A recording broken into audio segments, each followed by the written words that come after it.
ஒரு அப்பா தன்னுடைய பிசினஸ் 3 பசங்கள்ல யாருக்கு கொடுக்கலான்னு யோசிக்கிறார். 3 பசங்க இருக்காங்க, யாருக்கு தன்னுடைய பிசினஸ் கொடுக்கலாம். நல்லா கேட்டுக்க இந்த கதையை. புத்த மடாலயம் கேள்விப்பட்டிருக்கீங்களா? புத்த பிட்சுக்கள் இருக்கக்கூடிய புத்த மடாலயம். சார் இப்பதான் வருவீங்களா? வெயிட் பண்ண, நம்ம முடிச்சுட்டு குடிச்சுக்கலாம். ஆமா, இப்பதான் உங்களுக்கு கவனிச்சது அப்படி குடிச்சுங்க. புத்தர்கள் இருக்கக்கூடிய அந்த புத்த மடாலயம், அங்க அவங்க அப்பா சொல்றாரு, புத்த மடாலயத்துல சீப்பை கொண்டு போய் வித்துட்டு வரணும்ன்றாரு. ஒரு 100 சீப்புகளை கொடுத்து புத்த மடாலயத்துல போய் சீப்பு வித்துட்டு வான்றாரு. புத்தர்கள் மடாலயத்தை புத்த பிட்சுகள் பாத்தீங்களா, தலையில முடியே இருக்காது, எல்லாருமே மொட்டை அடிச்சிருப்பாங்க. அந்த இடத்துல கொண்டு போய் சீப்பை விற்கணும்ன்றாரு. கிட்டத்தட்ட 20 நாள் ஆச்சு. மூத்த பையன்ட்ட கேட்டாரு, நீ எத்தனை சீப்புடா வித்த அப்படின்னாரு. எத்தனை சீப்பு வித்தேன்?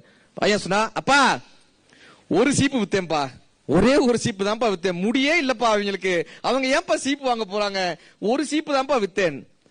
எப்படிடா வித்தேன்னு கேட்டான். 20 நாள் போய் நின்றுட்டு இருந்தேன்னா ஒரு புத்த பிச்சு பார்த்தாரு, பாவப்பட்டு என்கிட்ட 1 சீப்பு வாங்கிட்டு போனா இருப்பான். சரி, 2வது பையன்ட்ட கேட்டாங்க, நீ எத்தனை சீப்பு வித்தேன்? நான் 4 சீப்பு வித்தேன்பான்னா. 4 சீப்பு. எப்படிடா 4 சீப்பு வித்தேன்? நீங்க இந்த சீப்பை முடிவாரதுக்கு மட்டும் இல்லங்க, முதுகு சொரியறதுக்கும் பயன்படுத்தலாம். சும்மா அரைச்சுச்சுன்னா முதுகு சொரியறதுக்கு கூட சீப்பை பயன்படுத்தலாம்னு சொன்னேன். 4 சீப்பு வித்தேன்பான். 3வது பையன்ட்ட கேட்டாரு, நீ எத்தனை சீப்பு வித்த? அப்பா நீ கொடுத்த 100 சீப்புமே 3 நாள்ல தீந்து போயிருச்சு, இன்னொரு 100 சீப்பு கொடுப்பா, அதையும் நான் வித்துருவேன். ஆச்சரியப்பட்டு பார்த்தாங்க, எப்படிரா போய் புத்த மடாலயத்துல புத்த பிட்சுக்கள் மத்தியில 100 சீப்பையும் எப்படிரா வித்தன்? அந்த பையன் என்ன தெரியுமா சொன்னா, நான் அந்த சீப்ல புத்தரினுடைய வாசகங்களை அப்படியே எழுதினேன், ஒவ்வொரு சீப்பிலும் புத்தரினுடைய வாசகங்களை எழுதினேன். அவங்க கிட்ட என்ன தெரியுமா சொன்னேன், இந்த மடாலயத்துக்கு வரக்கூடிய அன்பர்களுக்கு நீங்கள் இந்த சீப்பை பரிசாக கொடுக்கலாம், ஒவ்வொரு சீப்பும் ஒரு புத்தனின் வாசகம் தாங்கி இருக்கிறது, இதை நீங்கள் பரிசாக கொடுக்கலாம்னு சொன்னேன். அந்த மடாலயத்திலிருந்து 100 சீப்பையும் ஒரே நேரத்தில் வாங்கிட்டாங்கப்பா. ஒரு சின்ன கிரியேட்டிவிட்டி எவ்வளவு பெரிய மாற்றங்களை நம்ம கிட்ட உருவாக்குது இல்லையா?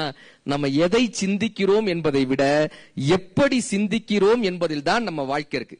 பாதை தெரிந்தால் பயணம் தொடரும், பார்க்க தெரிந்தால் பாதை தெரியும், பாதை தெரிந்தால் பயணம் தொடரும், பயணம் தொடர்ந்தால் கதவு திறக்கும், கதவு திறந்தால் காட்சி கிடைக்கும், காட்சி கிடைத்தால் கவலை தீரும், கவலை தீர்ந்தால் வாழலாம், வாழ நினைத்தால் வாழலாம், வழியா இல்லை பூமியில் ஆழக்கடலும் சோலை போல ஆசை இருந்தால் நீந்தி வான்னு கண்ணதாசன் ஐயா எழுதியிருப்பார்.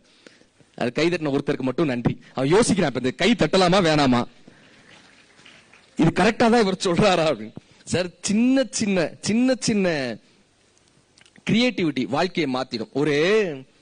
இதே மாதிரி ஒரு சூப்பர் மார்க்கெட், இந்த சூப்பர் மார்க்கெட்ல சேல்ஸ் மேனேஜர் இருப்பார்ல, அவர் இந்த சேல்ஸ் பர்சன் எல்லாம் கூப்பிட்டு ஒவ்வொருத்தனையா கேட்டுக்கிட்டு இருந்தாரு, நீ எவ்வளவுப்பா இன்னைக்கு சேல் பண்ண, நீ எவ்வளவுப்பா சேல் பண்ண, நீ எவ்வளவுப்பா சேல் பண்ண. ஒருத்தர் சொன்னா, சார் இன்னைக்கு நான் ஒரு 10 கஸ்டமர் பார்த்தேன் சார். சூப்பர். நீப்பா? சார் நான் ஒரு 20 கஸ்டமர் பார்த்தேன் சார். சூப்பர். நீ என்னப்பா பண்ண? சார் நான் இன்னைக்கு ஒரே கஸ்டமர் தான் சார் பார்த்தேன்னா. ஏண்டா நாள் முழுக்க இருந்து ஒரு கஸ்டமர் தான் பாத்தியா? ஒரே கஸ்டமர் தான் சார் பார்த்தேன். என்னடா நாள் முழுக்க ஒருத்தனை வச்சுட்டு என்னடா ஒரு கஸ்டமர்? சார் ஆனா நான் இன்னைக்கு 1 லட்சம் ரூபாய்க்கு சேல் பண்ணேன்னா, ஒரே கஸ்டமர்ட்ட 1 லட்சம் ரூபாய்க்கு. ஆச்சரியப்பட்டு பார்த்தேன், எப்படி 1 லட்சம் ரூபாய்க்கு? இல்ல சார், ஒருத்தர் மீன் பாத்துக்கிட்டு இருந்தாரு, நான் போய் சொன்னேன், சார் இதே மாதிரி கலர் மீன் நிறைய இடத்துல இருக்கு, நீங்க வாங்கிக்கலான்னு சொன்னேன். உடனே அவர் 2-3 கலர் மீன்களை வாங்கினாரு. மீனுக்கு சாப்பாடு போடுறது எங்க ஷாப்லயே இருக்கு சார் அப்படின்னு. உடனே அவர் அந்த சாப்பாடையும் வாங்கினாரு. அதை தாண்டி, சார் நீங்க இந்த மீன்லாம் இங்க பாக்குறீங்க, பக்கத்துல ஒரு லேக் இருக்கு சார், நீங்க லேக்குக்கு போனீங்கன்னா தூண்டில் போட்டு மீன் பிடிக்கலாம் சார், தூண்டில நாங்களே விக்கிறோம் சார், தூண்டில எங்க கிட்டே வாங்கிக்கலாம் சார். தூண்டில வித்தேன். அப்புறம் ஒரு தூண்டில் எடுத்துட்டு போகும்போது சொன்னேன், ஏன் சார் நீங்க ஏன் தூண்டில் போட்டு மீன் பிடிக்கிறீங்க, கப்பல்ல லேக்ல போய் நடுவுல இருந்து மீன் பிடிக்கலாம்ல, கப்பல் எங்க கிட்ட இருக்கு சார், இந்த போட் எங்க கிட்ட இருக்கு சார், நீங்க போட்டையும் வாங்கிக்கலாம் சார். இப்ப அவர் யோசிச்சிருக்காங்க, பரவாயில்லையேன்னு. அப்புறம் நீங்க வலை போட்டு பிடிக்கலாம் சார், இந்த வலை எங்க கிட்டே இருக்கு சார், போட்டையும் காரையும் இணைக்கக்கூடிய அந்த லிவர் இருக்குல்ல சார், அதுவும் எங்க கிட்டே இருக்கு சார். இப்படியே ஒன்னொன்னா சொல்லி 75,000 இருந்து 1 லட்சம் ரூபாய்க்கு பில்லு போட்டிருக்கான். இப்ப அந்த சேல்ஸ் மேனேஜர் பாத்திருக்காரு, வேண்டா வெறும் கலர் மீன் பார்க்க வந்தவன்டாடா 1 லட்சம் ரூபாய் பில்லு போட்டேன். அவன் சொல்றாங்க, இல்லங்க அவர் தலைவலி தலை தான் வாங்க வந்தாரு, 2 ரூபா தலைவலி தலை தான் வாங்க வந்தாரு, நான் தான் மீனை பாத்தீங்கன்னா தலைவலி போயிடும் சொல்லி அங்க கூட்டு போனேன்.